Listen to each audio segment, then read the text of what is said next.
power, patience, and finality. The sequence of the plagues nears its end with a demonstration of absolute power over all the power of the enemy, a needed and salutary truth for today surely. Egypt had a god for every eventuality. For example, Sennacherib was invoked to protect the land from the ravages of pests. Until, of course, Yahweh, without a by your leave, wills the locusts to fill the land in the 8th plague. He sends them, and Pharaoh recognizes that Yahweh alone can remove them.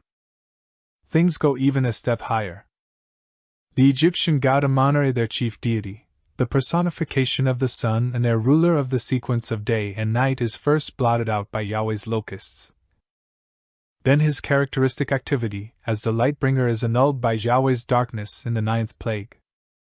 Whether the object of worship concerned is a lesser object of worship, or the greatest, is of no significance.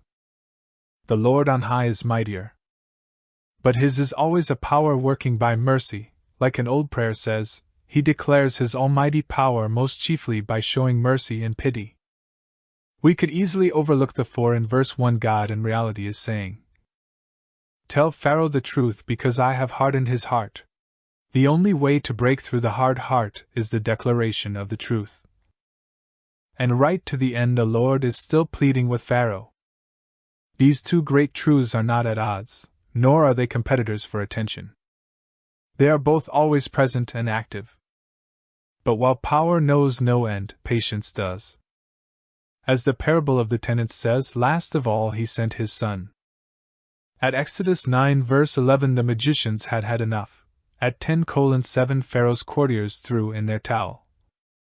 At Exodus 10 verse 28 Pharaoh finally breaks off negotiations, siding with his hard heart, and receiving from Moses' lips the sentence of death, "I will never see your face again."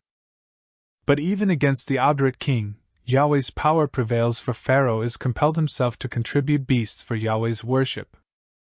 Reflection. We should never cease to pray for those who seem to be the chief public enemies of the gospel, that they may be saved.